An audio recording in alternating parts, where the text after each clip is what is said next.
BA द्वितीय वर्ष की छात्राओं का स्वागत है। बच्चों, कोविड के कारण हम रूबरू नहीं हो पाए, लेकिन निश्चित ही आप समाजशास्त्र विषय में रुचि ले रहे हैं और आपको यह विषय अच्छा भी लग रहा होगा। आज हम जब अध्याय शुरू करें और हम अपने कोर्स को पढ़ना की शुरुआत करें, उसके पहले मैं आपको अपने कोर्स में क्या क्या है ये बताना चाहूँगी। यानी कि अपना सिलेबस आज हम डिस्कस करेंगे, सिलेबस के बारे में हम समझेंगे। तो बीए द्वितीय वर्ष का जो 2 पेपर होते हैं बच्चों, बीए द्वितीय वर्ष में पहला प्रश्न पत्र होता है सामाजिक विचारक का और दूसरा प्रश्न पत्र होता है सामाजिक मानव शास्त्र का।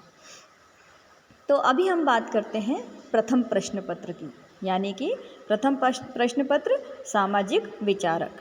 आप किसी भी लेखक की किताब खरीद सकती हैं और जो मैं आपको पढ़ाऊँगी उन पे अगर आपको उनके लिए आप उसमें किताबों में से भी और समझ सकती हैं। कोई विशेष लेखक की किताब लेना ऐसा कोई ज़रूरी नहीं है। आपको जिसकी भी भाषा समझ में आए उस लेखक की किताब आप खरीद सकती हैं। हम बात करते हैं परीक्षा योजना की। सबसे पहले तो योजना तो बेटा वही होती है कि इसमें 2 प्रश्न पत्र होते हैं, प्रथम प्रश्न पत्र और द्वितीय प्रश्न पत्र, और इनके न्यूनतम उत्तीर्णांक जो हैं 72 होते हैं और अधिकतम अंक जो हैं 200 होते हैं। यानी कि हर पेपर जो है वो 100 अंक का होता है और समय 3 घंटे होता है। कोरोना काल में इस समय में परिवर्तन हो सकता है, पर सामान्य रूप में जो पेपर हैं वो 3-3 घंटे के ही होते हैं। हर पेपर में आपको न्यूनतम 36 अंक लाने होते हैं। आइए हम बात करते हैं प्रथम प्रश्न पत्र की। इस प्रश्न पत्र में 3 खंड हैं, है ना। 3 खंड में क्या होता हैगा, खंड अ जो रहता है बच्चों, वो उसमें 10 प्रश्न होते हैं।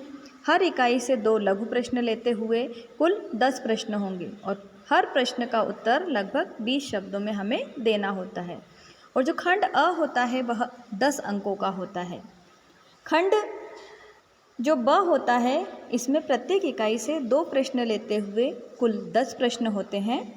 प्रत्येक इकाई में से 1 प्रश्न का चयन करते हुए कुल 5 प्रश्न करने होते हैं और इन प्रश्नों के उत्तर लगभग 250 शब्द के होने चाहिए।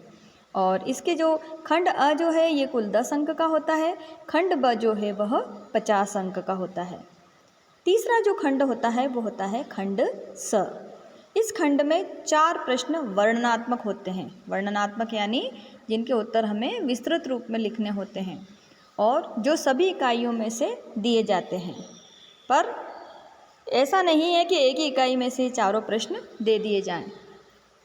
हर इकाई में से 1 प्रश्न लेते हुए कुल 4 प्रश्न आते हैं खंड स में, और इनमें से आपको जो भी 2 आपको अच्छे लगते हैं उन प्रश्नों को हल करना होता है और इसके अंक होते हैं 40 और उत्तर की जो शब्द सीमा है वो लगभग 500 शब्द होती है। तो यह बात तो हुई प्रश्न पत्र की बच्चों। आइए अब हम समझते हैं कि हमें पढ़ना क्या है। जो हमारी पहली इकाई है, प्रथम प्रश्न की बात कर रही हूँ बच्चों, तो जो पहली इकाई है हमारी वो है उसके जो विचारक हैं। मैंने जैसे आपको अभी बताया ही सही कि पहला जो प्रश्न पत्र है हमारा वो है सामाजिक विचारक का, है ना। जो समाजशास्त्र में जो हमारे विचारक हुए हैं उनके ही कुछ विचारों को हम इस प्रश्न पत्र में पढ़ेंगे और 5 विचारक ही जो है हमारे बीए द्वितीय वर्ष के कोर्स में लिए गए हैं। तो जो प्रथम विचारक हैं वो हैं इमाइल दुर्खीम। फिर से नाम ले रही हूँ बच्चों। प्रथम इकाई के जो हमारे विचारक हैं वो हैं इमाइल दुर्खीम। इनके कौन कौन से सिद्धांत हमें पढ़ने हैं, तो इनके हमें कुल 4 सिद्धांत पढ़ने हैं। पहला सिद्धांत है सामाजिक तथ्य, दूसरा है श्रम विभाजन, तीसरा है आत्महत्या और चौथा है धर्म, है ना। सामाजिक तथ्य, श्रम विभाजन, आत्महत्या और धर्म। इस तरह प्रथम इकाई में हमें इमाइल दुर्खीम के 4 विचारों को पढ़ना है, जानना है उनके बारे में और उनका अध्ययन करना है। दूसरी जो इकाई है वो है हमारी, उसके जो विचारक हैं बच्चों वो हैं मैक्स वेबर। मैक्स वेबर जो हैं, इनके जो विचार हैं, इनके भी हमें 4 विचार ही पढ़ने हैं। कौन कौन से विचार हैं वो? पहला है सामाजिक क्रिया, दूसरा है नौकरशाही तंत्र, तीसरा है आदर्श प्रारूप और चौथा धर्म। अब आप कहेंगे कि धर्म तो दुर्खिम जी का भी है, तो दोनों के धर्म के बारे में अपने अलग अलग विचार हैं, तो इसलिए हमें इमानुएल दुर्खिम के विचारों को भी धर्म के अंतर्गत जानना है और मैक्स वेबर जी के विचारों को भी धर्म के अंतर्गत जानना है। जब हम पढ़ेंगे तो दोनों के विचारों में क्या अंतर है इसको भी हम समझेंगे। तीसरी जो इकाई है हमारी वो है कार्ल मार्क्स। तीसरी इकाई के जो विचारक हैं वो हैं कार्ल मार्क्स। कार्ल मार्क्स वैसे आप राजनीति विज्ञान में भी पढ़ते हैं, पर हमारे यहाँ जो कार्ल मार्क्स से जो विचार हैं वो कौन कौन से पढ़ने हैं? वो है वर्ग संघर्ष का सिद्धांत, द्वंदात्मक भौतिकवाद का सिद्धांत, अतिरिक्त मूल्य और अलगाववाद का सिद्धांत। यानी कि जिस तरह हमने इकाई प्रथम और द्वितीय में 4-4 विचार जाने विचारकों के, उसी तरह कार्ल मार्क्स के भी हमें 4 विचारों को जानना है। विचार तो बहुत सारे विषयों में देते हैं बेटा ये विचारकों के, पर हमारे कोर्स में जो विचार लिए गए हैं उन्हें हमें पढ़ना है। चौथी इकाई जो है वो उसके जो विचारक हैं वो हैं राधा कमल मुखर्जी। बच्चों यहाँ बता दूँ कि राधा कमल मुखर्जी को हम समाजशास्त्र के भारतीय समाजशास्त्र के पितामह कहते हैं। यानी भारतीय समाजशास्त्र के जो पितामह हैं वो हैं राधा कमल मुखर्जी।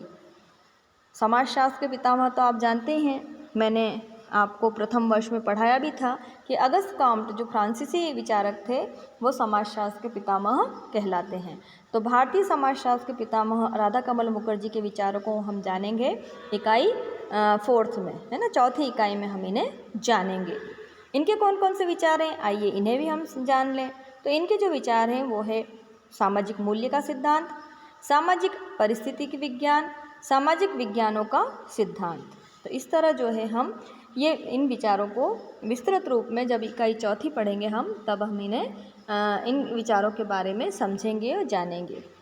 5वें जो हमारे विचारक हैं वे भी हमारे भारतीय समाजशास्त्री ही हैं।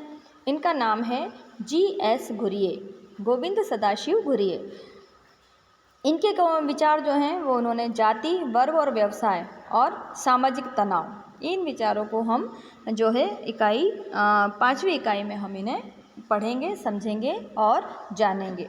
तो बच्चों मैं आशा करती हूँ कि आपको प्रथम प्रश्न पत्र में हमें क्या अध्ययन करना है, हमारे प्रथम प्रश्न पत्र का नाम क्या है, इसके बारे में आपको जानकारी मिल गई होगी। और हम इसके आगे वाला जो हमारा लेसन होगा उसमें हम द्वितीय प्रश्न पत्र के बारे में भी विस्तृत रूप से उसके कोर्स के बारे में चर्चा करेंगे। क्या क्या हमको पढ़ना है, किन किन विषयों को हमें जानना है और कौन कौन सी इकाई में कौन कौन से अध्याय रखे गए हैं, इन सब के बारे में हम जानेंगे।